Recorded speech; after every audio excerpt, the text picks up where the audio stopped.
moved here in 1958. On September 2nd will be my 50th year living in Bryan College Station. We moved here from New York, and we got here the day the state sales tax went into effect. I don't think there was any relation between the two. It was 2% and only on a few selected items.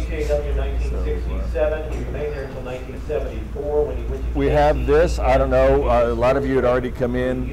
My good friend Randy Haynes in the back with the Brazos Heritage Society has copies of this. It's a $39.95 book, but they're going to sell it to you today for $10 if you would like, and I'll be glad to sign copies after. I'm sorry, $20. They have copies of, yes, he nearly had a heart attack, $20.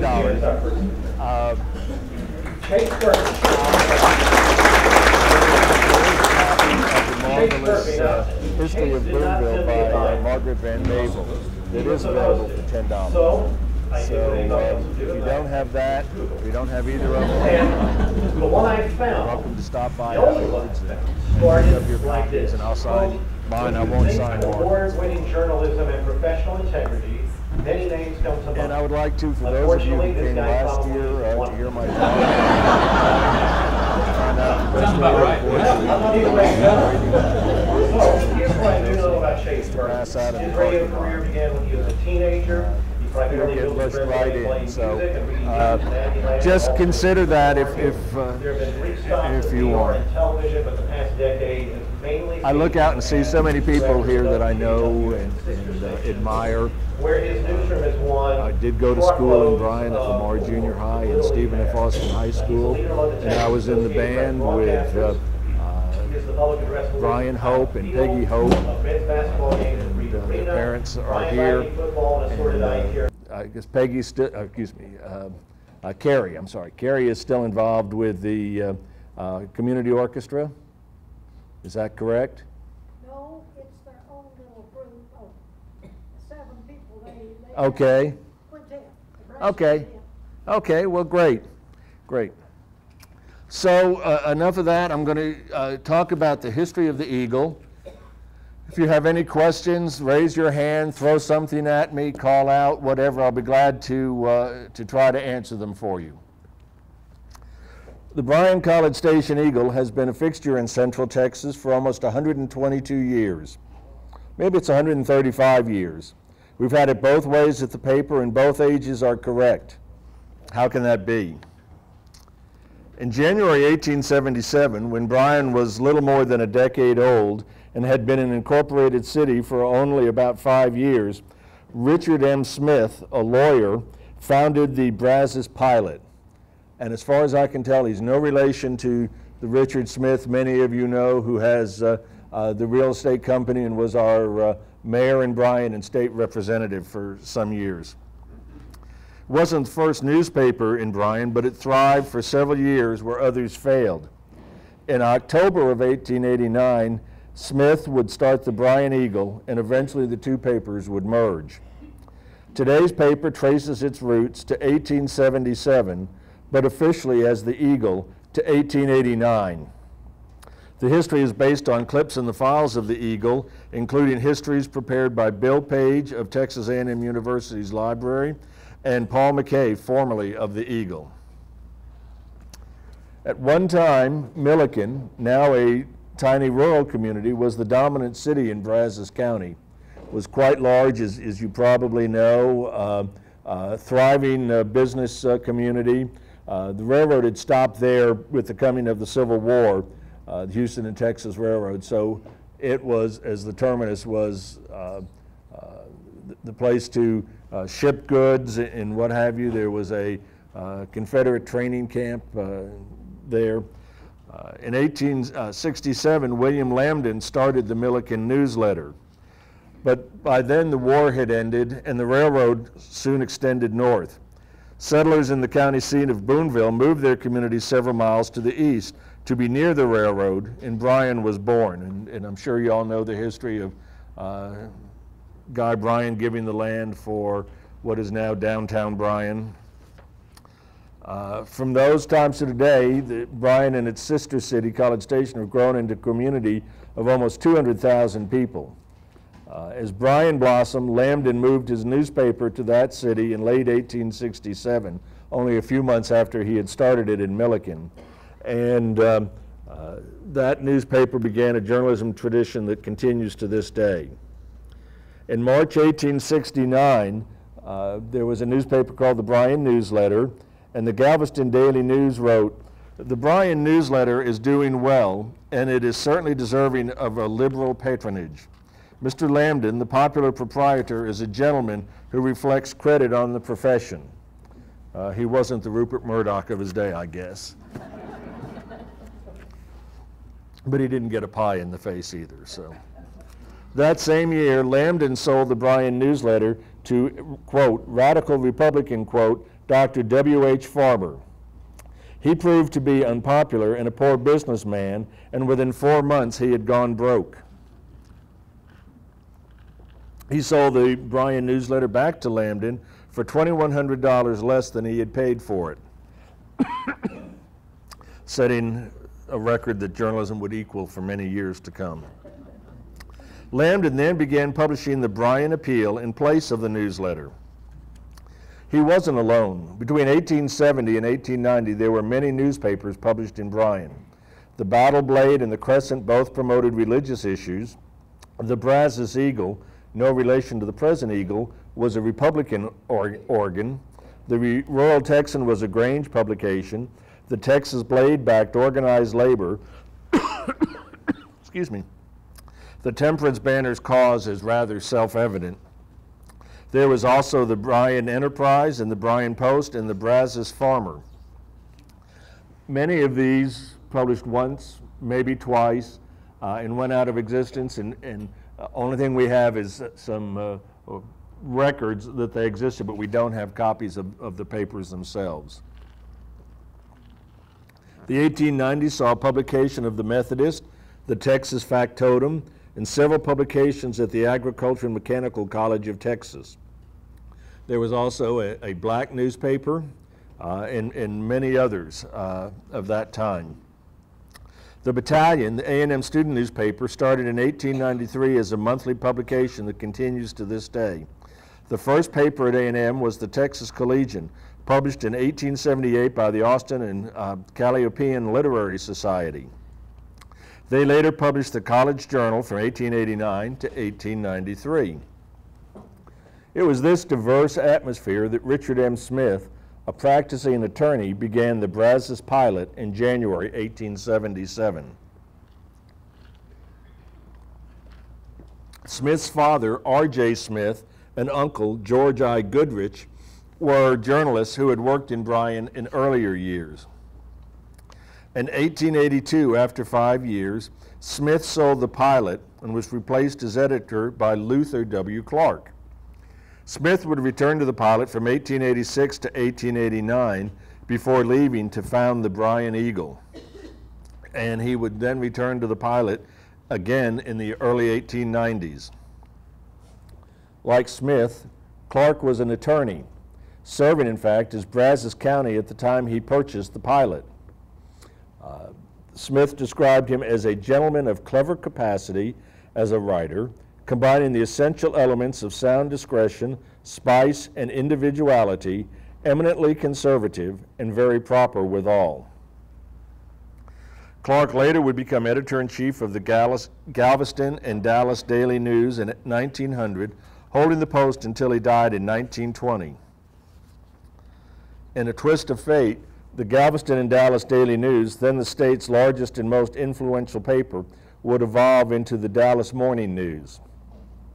On Christmas Day of 1995, the Morning News' parent company, A.H. Belo Corporation, bought the Eagle from Morrell Enterprises Incorporated.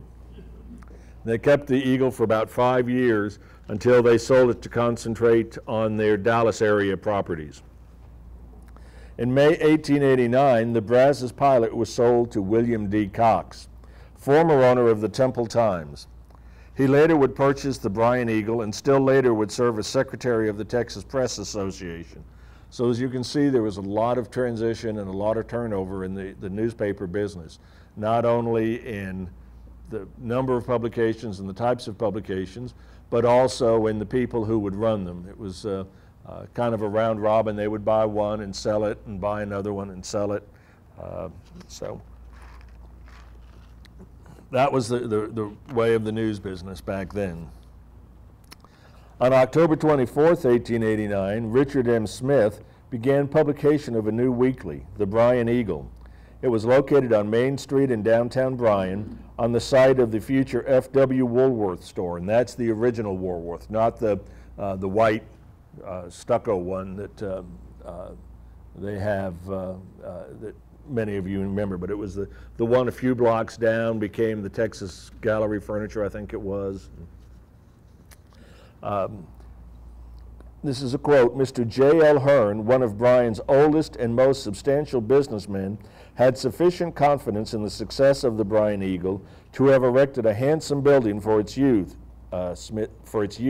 Smith wrote. In that first issue, Smith said, "Bryan is a little daisy now, certain and sure." I'm not sure anybody else has ever described Bryan as a little daisy, but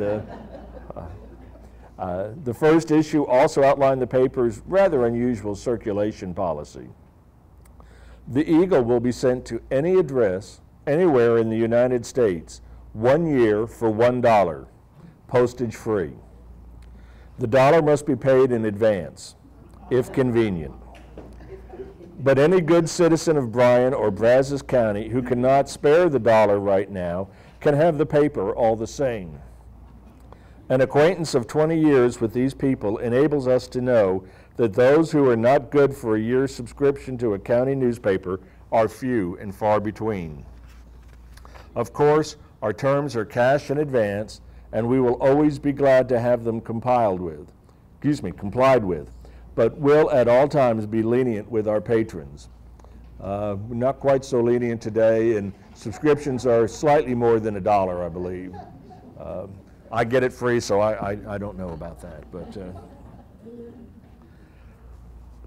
Smith went on to say, "We want your name on our books, and we want your dollar in our pockets. The Eagle has immediate need for several dollars." On the front page of the initial issue was a poem written especially for the Eagle by J.J. Platker, as well as stories on Republican rascality and on Negro Democrats. There is a report of a destructive typhoon in Japan, kind of reminiscent of today's news, which left 19,000 dead and 5,243 homes and 26,386 businesses in ruins. So the news does repeat itself. Perhaps most interesting in that first issue was a report that the New York Sun was critical of a proposed deep water port in Texas. The New York paper, Smith wrote, exhibits a good deal of that knowledge which is acquired by measuring distances on a map, and very little of that knowledge which comes from observation of trade and traffic currents. As you all know, we finally did get the deep water port when Houston Ship Channel was dug. The first issue also had smiles, and that was the term they used. The motto of the tramp is, "All roads lead to Rome," and that's R-O-A-M. From the Terre, Haute Express newspaper, and though some of our colleagues are very old, they are still in possession of their faculties, from Texas sittings. And of course, A&M was, had been out on the campus, or been out where it is now, for about 12 or 13 years at that point. The ads also were most interesting. Sam Hoffman's Groceries and Dry Goods carried gents and boys' clothing and ladies' wraps and all the latest styles, all at prices to defy corruption. Dunn & Daly predated David Letterman with the top 8 reasons to buy alcohol at its store, including the largest stock of whiskeys in Middle Texas and sole agent of Schlitz's Milwaukee bottled beer, pronounced by epicures the finest in the world.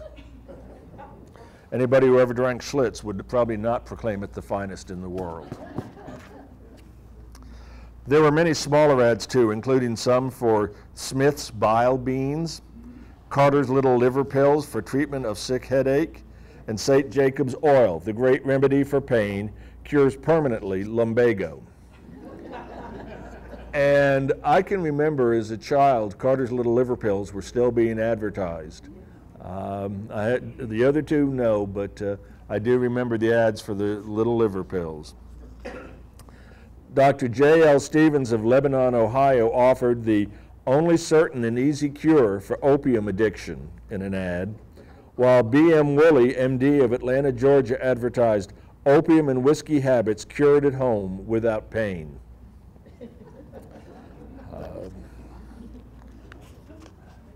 According to Dr. J.H. Dye of Buffalo, New York, and this is from the first issue, wives should and may know how childbearing can be effected without pain or danger. Information sent sealed, a wonderful discovery.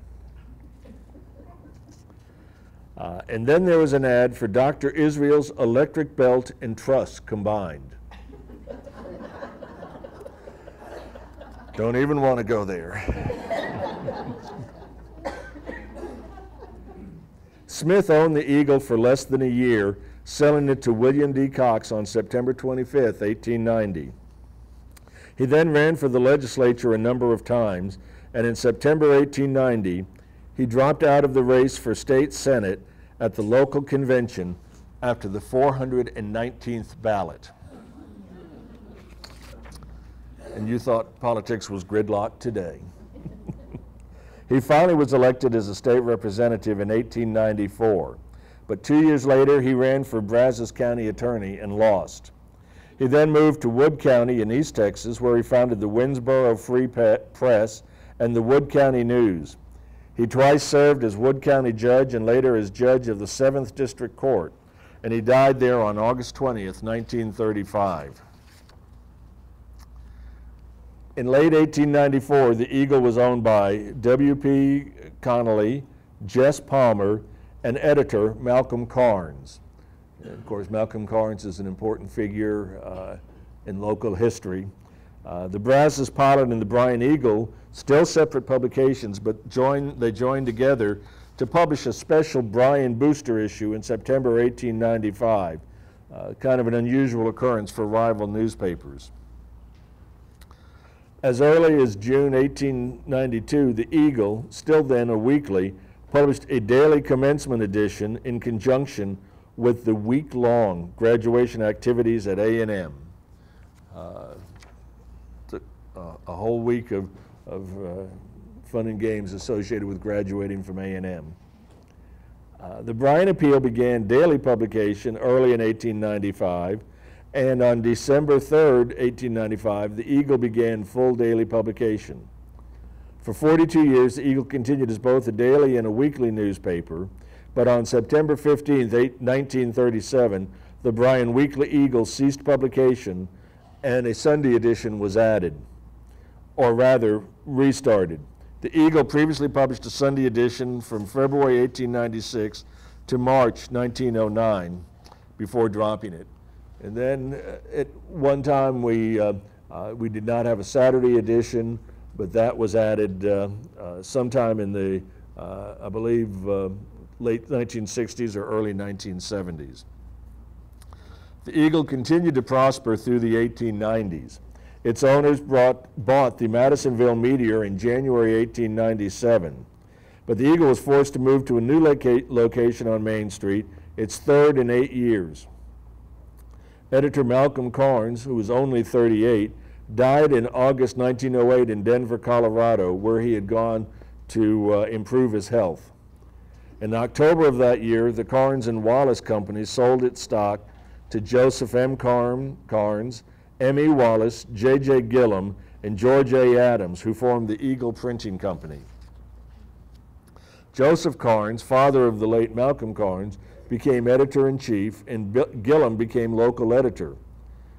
The Brazos Pilot, still a competitor, burned in January 1909 in a fire that also burned the First National Bank, a saloon, and a grocery store.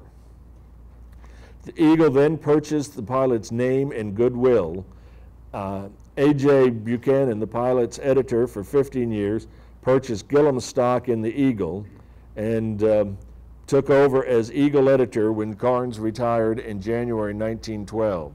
So that's where the connection between the Eagle and the pilot began that allows the Eagle to trace its history back to 1877.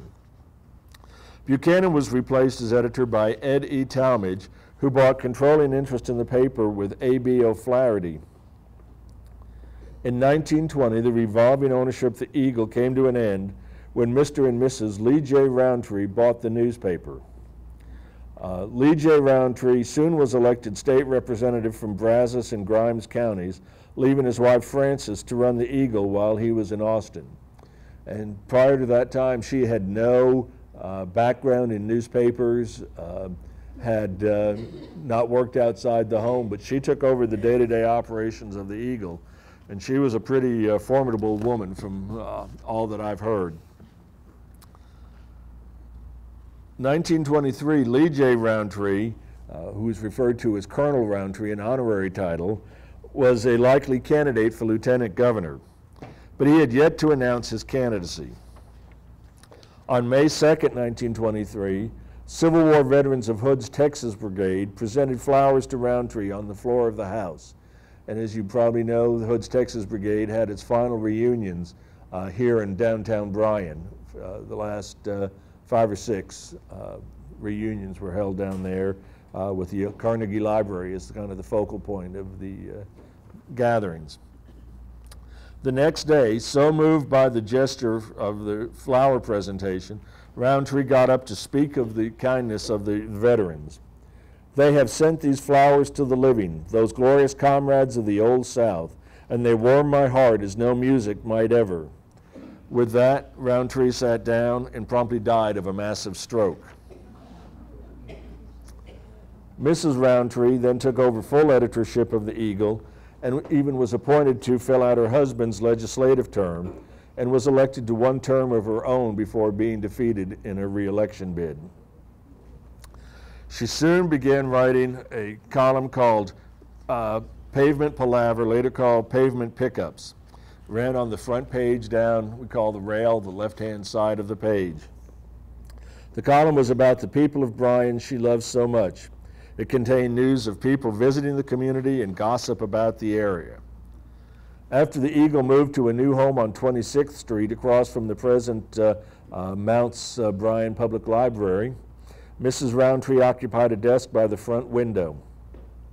Legend has it that she would see people walking by, tap on the window, and beckon them to come into the newspaper, where she would grill them for items for her column.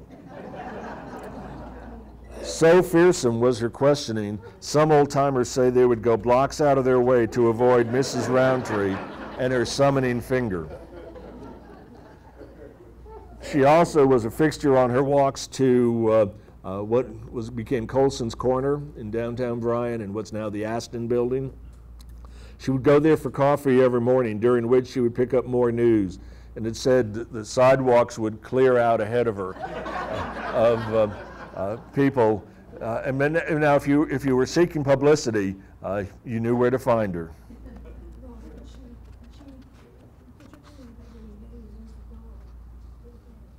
Mm-hmm. Right. She worked tirelessly for her community, as Clara points out. She not only through the newspaper, but also through her many civic activities. She organized the community's first United Fund, which is the forerunner of today's United Way. She was president of the Chamber of Commerce, and she became the first president of the Texas Editorial Association and vice president of the National Editorial Association.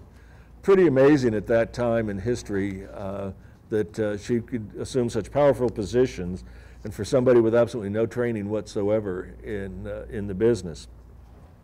But her first love was the Carnegie Library, predecessor of today's Bryan Public Library. She was elected secretary of the board in 1938, becoming chairwoman a year later, a post she held for 18 years. She had no children, but she had a great fondness for young people. Started in 1946 with a $500 donation, she raised money for a special children's section at the Carnegie Library. It opened in 1952 and 2 years later was dedicated in her honor.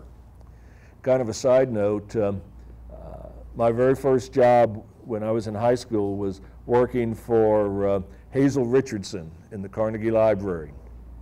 And Hazel was kind of a formidable lady, and she would read to the children every Saturday morning, have story time. And there was often a film strip, and I was entrusted to run the film strip projector. And she would give me the sign when it was time to advance.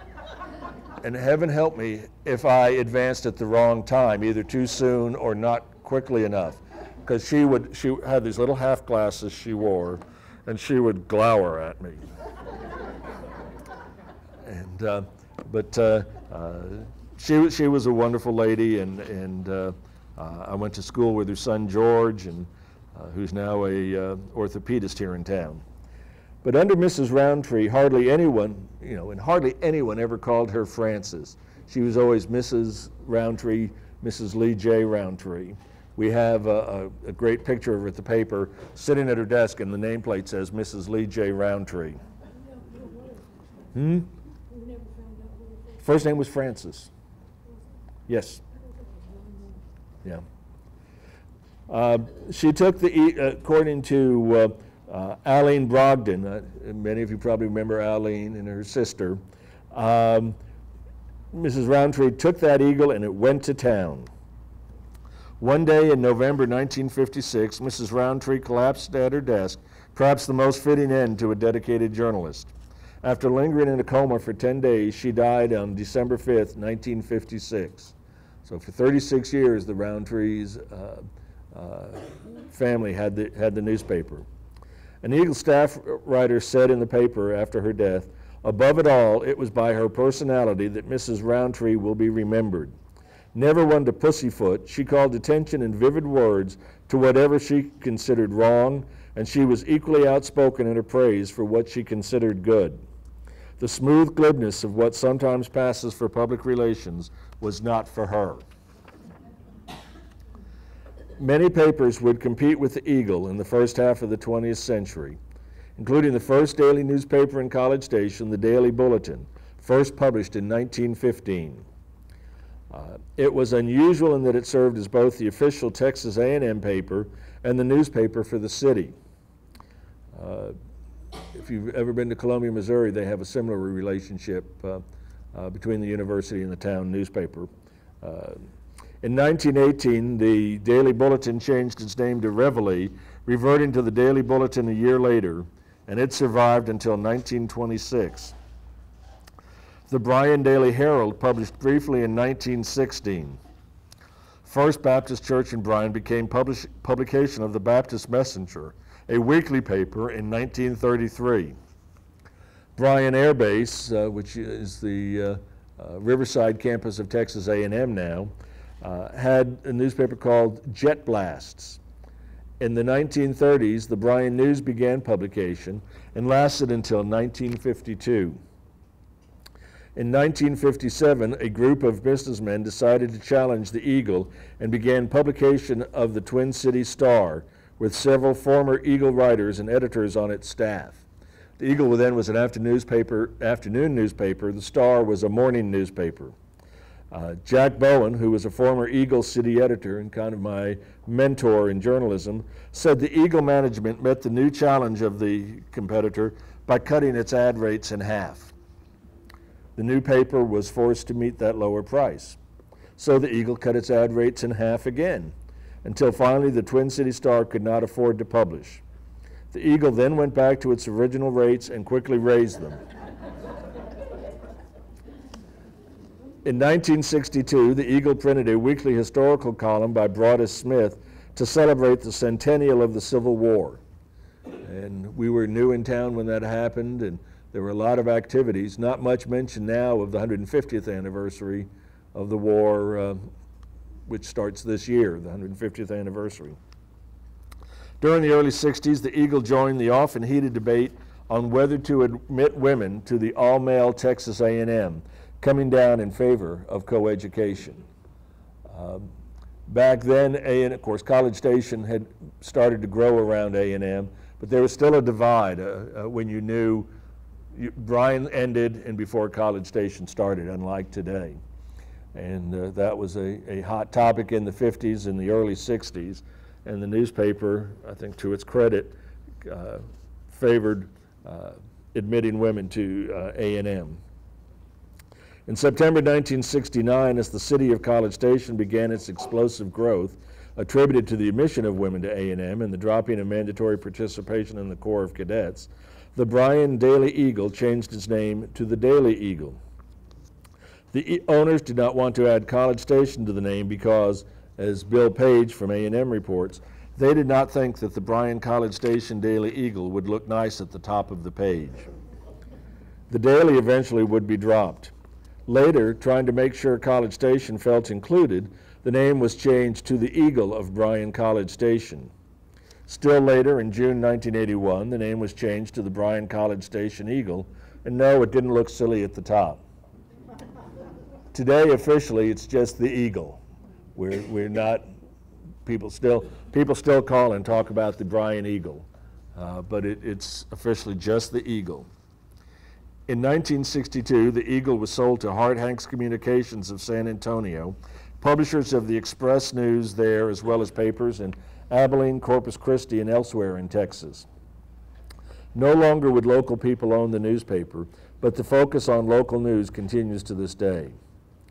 The Eagle outgrew its offices on 26th Street in downtown Bryan. In 1979, moved to its present location at 1729 Briarcrest Drive in Bryan. And unfortunately, officers of Hart Hanks decided to take the company private just before the big oil bust of the middle 1980s. Perfect timing. Money was needed to make huge payments incurred in the buyout, and the Eagle was sold to Worrell Enterprises, Inc. in January 1988, starting what I refer to as the black years of the Eagle. Worrell had headquarters in Charlottesville, Virginia, and owned newspapers in Virginia, West Virginia, Florida, Georgia, Colorado, and Alabama. They didn't care much about Bryan College Station or any of the communities where their newspapers existed. They were interested in how much money they could generate. Worrell publishers and editors continued to include a mix of local, state, and national, international news, but that was because local people were running the newspaper. In 1995, Tom Worrell, owner of Worrell Enterprises and son of the founder, decided to get out of the newspaper business, much to his father's dismay. Many of his newspapers were sold to Media General, publisher of the Richmond, Virginia newspaper, but the Eagle and the Rockwall newspaper up near Dallas were bought by Belo. New owners took over at midnight on Christmas Day, and once again, the Eagle was under Texas ownership. A renewed commitment to local news was made to provide even greater coverage of the events that mean so much to the lives of the people of Brazos County and the surrounding area. In 2000, the Eagle was sold to Evening Post Publishing Company of Charleston, South Carolina, and the paper continued to cover local and area news as before. They're still our owners today. They come in a couple times a year, but they have really very little to do with the day-to-day operations of the paper.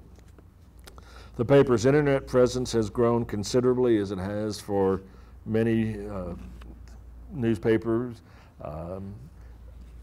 and we're looking forward to a bright future. The newspapers are going to continue. Some change perhaps. More and more people are going to be getting their news online, but somebody's still going to have to put it there. Why has the Eagle survived where others have failed? Perhaps a large part is due to the commitment to the community and local news. Maybe it is better financial resources. But the newspaper has lasted for the past 122 or maybe 135 years. We plan to be around for a lot longer in some shape, form, or fashion. Hopefully, as I almost about to turn 62, the newspaper proper will continue to exist as long as I'm there. So.